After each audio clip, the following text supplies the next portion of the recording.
was a silent night in the Outlands.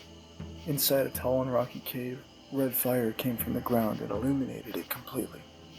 An entity shaped as a huge red lion was standing before a purple-scaled Egyptian cobra who had menacing gray eyes. Oh, yes, my sovereign. It is a great pleasure to inform you that the plan to end with Keomeo's reign is already in motion. The cobra said while bowing. Well done, Tarek. The circle of life. Munzoku wa Maisha. Mungo's decree. It will be nothing more than a distant memory, like paw prints in the sand washed away by the waters of the sea. Izat predicted, showing great confidence in his bright and red eyes.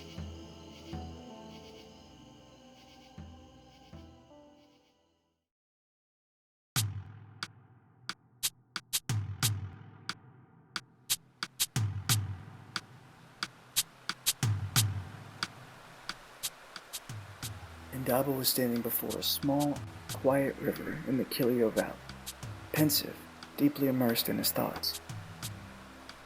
I remember the days when the elephant's will was well respected by the rest of the animals. Tarek approached Indaba from the shadows. Who are you? What are you doing here? Baraka sent you, didn't he? Indaba stepped back from the snake. My name is Tarek, and I have come to help you with your crocodile problem. I don't know what you're talking about.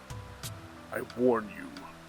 I'll squash you like a fly if you don't leave right now. Indaba kept walking away from Tarek, but he just kept slithering towards him. Keome really knows how to keep you at bay. That agreement you two reached this afternoon was pathetic. Battles and continuous meetings. Is that really a solution, Indaba? Is that how you will keep your heart safe? You were spying on us. This is outrageous. Keome is a foolish leader. I know you are wise enough to see that. He never listens to his subjects. He always tries to calm them down with these temporary and ridiculous solutions. I can see why other leaders fall for his lies. But when I saw you agree to this proposal, that really surprised me. And believe me, Indaba, I have seen a lot of things you'll never believe. Indaba stopped his anxious steps for a moment, just looking into the snake's eyes with a serious and curious look. What do you want? Have you only come to question my wisdom as the leader of my herd? As I have told you, I have a solution. A real solution to stop Paraki's crocodiles from their reckless hunting. Permanently. Tarek began to climb the tree behind Indaba, swirling around it while sticking his tongue out occasionally. Do you really want to keep watching how your comrades and their offspring perish under the bite of those ruffians? And all elephant blood has been spilled already because of the king's negligence. And that can be resolved by tomorrow's morning.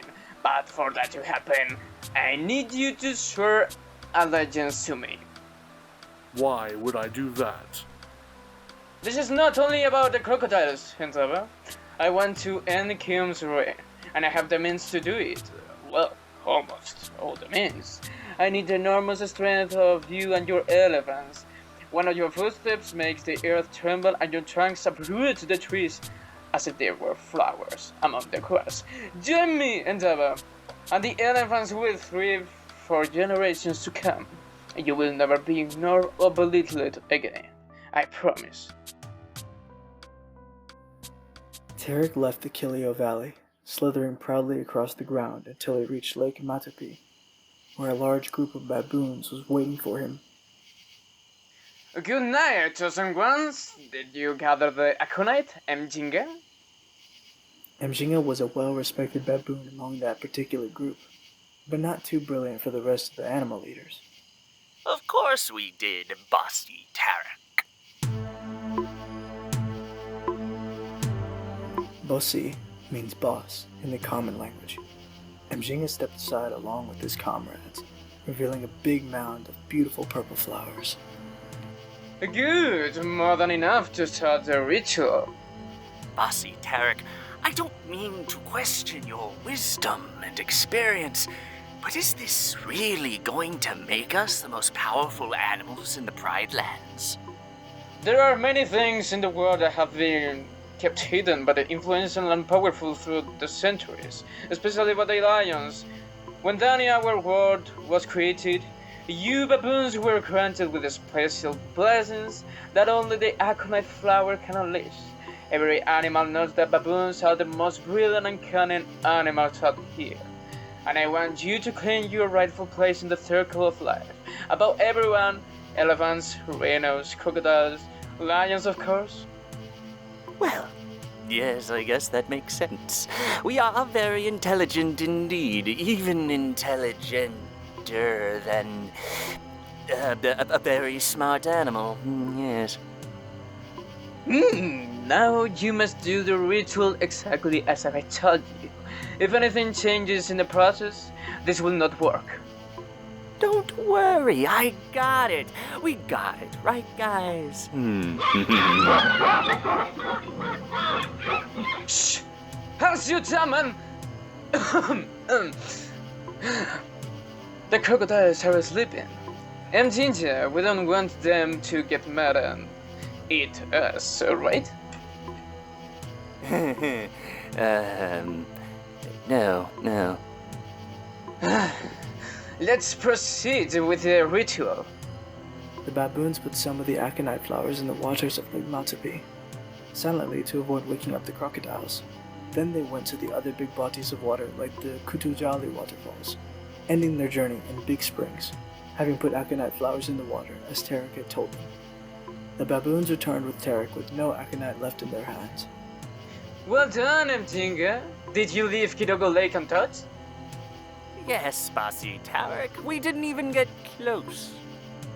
Good job, I like you. Now drink. The power of the Aconite will flow through you as I recite the spell.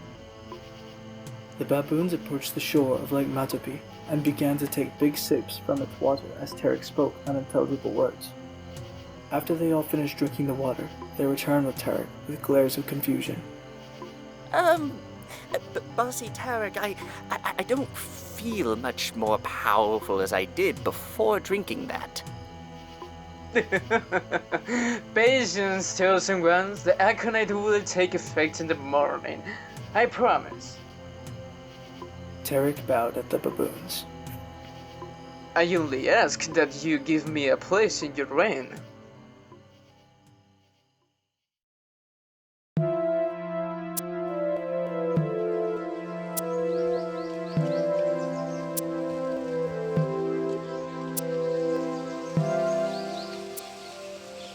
The next morning, Keomeo was walking in the savannah under the radiant sun with his offspring, while his mate hunted with the other lionesses. Sons of mine, you are not little cubs anymore. You've become strong and fierce, but I'm still waiting for you to get wiser. Why is that? Why am I still waiting? I know I did wrong, Dad. I already apologized. And you are forgiven. But that doesn't mean I'm happy with who you are now. You can be so much more, Ukali. Smarter, more responsible, more prudent, like your brother. Well, I messed up too. Askari said while looking at his brother empathetically. I'll try to be better, Father. You better achieve it.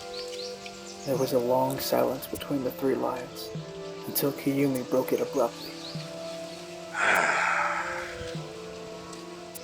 You two know that we love you, your mother and I, right? Yes, we do. Yeah. Kiyumi nodded and looked in the distance, reflective. That's what matters most to me. It is everything that really matters.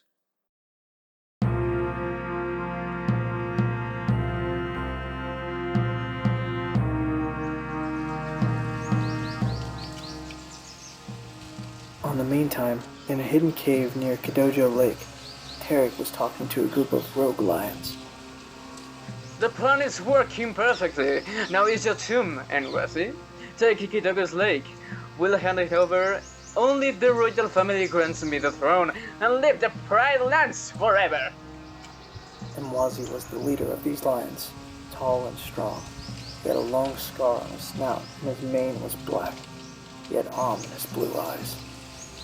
We can take the lake, but I don't know for how long. We are not enough against their hosts. Reinforcements will arrive, Nwasi. Great reinforcements. Tarek looked away. Nadia! Just then, a green-scaled Cape Cobra appeared from the shadows behind a pile of rocks. Yes, Tarek.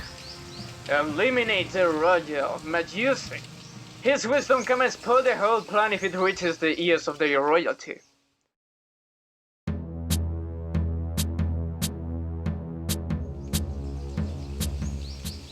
In the meantime, Hasira, a mature mandrill who was the royal Mayuzi, was running hurriedly towards Pride Rock. This is no good at all. I must tell King Keomeo as soon as possible. Hasira entered Pride Rock, finding the king and his sons eating their breakfast, antelope and zebra. Whoa, Asira. Why are you so agitated? Our waters have been poisoned. There are sick and dead animals everywhere, Your Majesty. The crocodiles and the baboons have the worst of it, I'm afraid. Poisoned? The water was filled with Aconite.